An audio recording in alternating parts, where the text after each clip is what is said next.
Olá, muito bem, estamos chegando para a lição de número 2. Ensina-nos a orar. E o que vamos ter nesta semana? Você que está aqui no canal Classe de Professores, que estuda a lição da Escola Sabatina, neste trimestre estudando o livro de Salmos. Nós vamos analisar alguns salmos. Vamos analisar o 13, o 22, o 44 e o 60. São salmos instrutivos para nos ensinar a orar, especialmente em meio às lutas diárias que nós temos. Então, por exemplo, o primeiro bloco vai tratar do Salmo 44. Confiança em Deus em tempos difíceis. Em momentos difíceis, onde você está passando por uma provação, e talvez você esteja passando por alguma provação difícil nesse momento, nós sempre perguntamos, o que o Senhor está fazendo por mim? Parece que nessas horas Deus se esconde, não é verdade? E nós muitas vezes somos seletivos também no uso dos salmos, né? A gente vai naquele salmo que nos convém, né?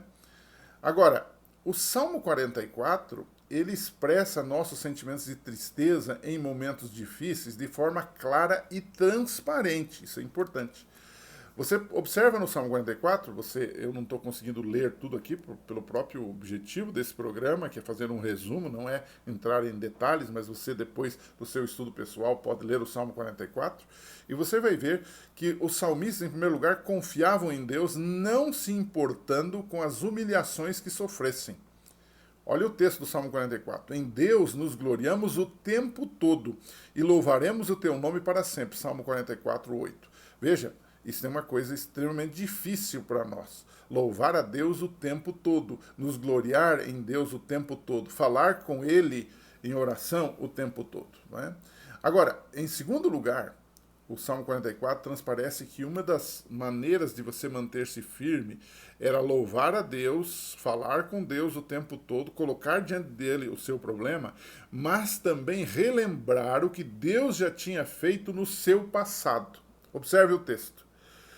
Com os nossos próprios ouvidos ouvimos, ó Deus, os nossos antepassados. Nos contaram os feitos que realizaste no tempo deles, nos dias da antiguidade. Salmo 44, 1 e 3. Então, eles continuavam clamando em oração pelo resgate. Eles diziam, levanta-te, socorre-nos, resgata-nos por causa da tua fidelidade. Eles eram intensivos na oração, mas, ao mesmo tempo, eles lembravam daquilo que Deus tinha feito por eles, e isso lhes dava uma força maior. É algo que eu e você precisamos também, porque a gente sempre é tentado a desistir diante dos infortúnios, das desgraças que às vezes nos acontecem. Agora, vamos para o bloco 2, o tema da semana, uma coisa vai, logicamente, reforçando a outra, né? O bloco 2 analisa o Salmo 22, esse é um salmo conhecido nosso, porque ele fala da confiança agora no meio do desespero. E esse é um salmo de Davi num momento de grande dificuldade e perseguição. Alguns acham que foi naquele caso com Absalão, o seu filho, que lhe deu sérios problemas, ou com o próprio Saul, que o perseguiu. A gente não tem essa absoluta certeza, mas foi um momento probante na vida de Davi. Ele também é um salmo messiânico, né? Ele começa dizendo, Deus meu, por que me desamparaste? Você lembra de alguém que usou esta frase? O próprio Jesus. Aliás, nós vamos voltar um pouco a esse Salmo 22, quando vamos estudar os Salmos messiânicos, numa lição mais adiante, né? Mas é confortante ou reconfortante saber que Jesus cita este Salmo num momento de dor e sofrimento. E a mensagem deste Salmo 22 é que o desespero vai passar.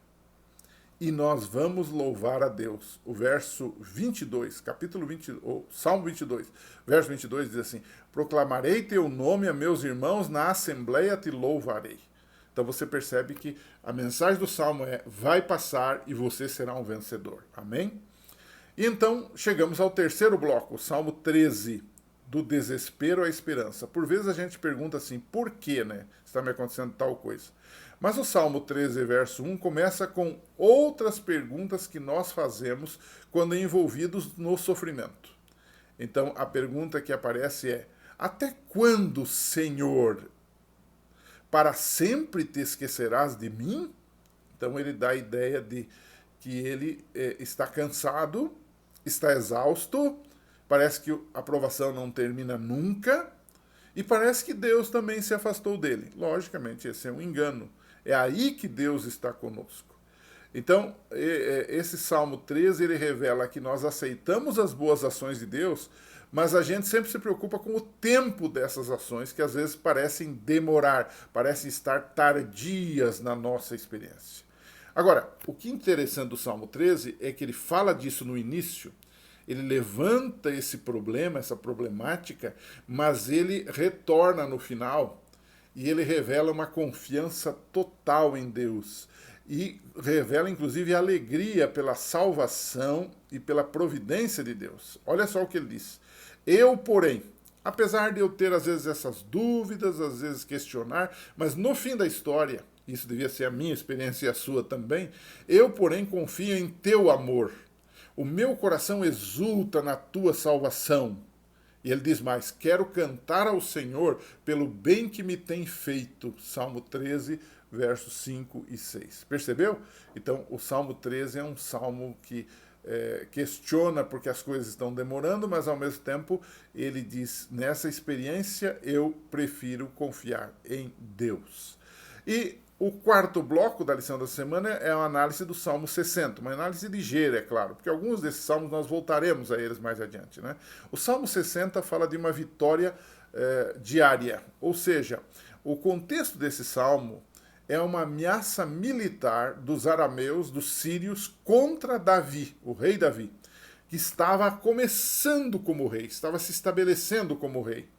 Então, apesar desta ameaça de uma nação inimiga para invadir Israel, Davi venceu a batalha e ele então manifesta sua confiança em Deus. E aí tem aquele famoso texto que nós às vezes usamos para várias coisas, que diz assim, em Deus, ele diz, faremos proezas, porque ele mesmo pisará nossos inimigos. Salmo 60, verso 12. Aqui temos duas coisas importantes, confiança em Deus diante dos inimigos e, ao mesmo tempo, confiança na justiça de Deus para com os inimigos e não tomando a justiça em suas próprias mãos. Ele mesmo, Deus, pisará nossos adversários. Salmo 60, verso 12. Vamos terminar? São vários salmos nessa semana, dá margem para muita conversa, muita discussão apropriada, inclusive nesse caso. Mas vamos concluir. O que nós aprendemos sobre a oração com os salmos? Né? Se você observar, nós aprendemos que a oração tem que ser sincera. Em todos esses salmos que analisamos, eles demonstram que os salmistas não douraram a pílula, não encapsularam a verdade, eles foram claros, eles falaram dos seus problemas, falaram até da sua desconfiança inicialmente, mas no final eles se abriram totalmente para Deus, né? Nós devemos levar nossos problemas, nossos sentimentos, com sinceridade a Deus. A oração e os salmos devem refletir nossa história. E aí a gente podia perguntar aos nossos alunos, como tem sido a minha experiência de oração com Deus? Ela é intensa? Ela é verdadeira? Ou ela é formal apenas? Vamos conversar sobre isso? Semana que vem eu espero você aqui. Um abraço, divulgue esse canal aos seus amigos, ore por nós e a gente se encontra aqui.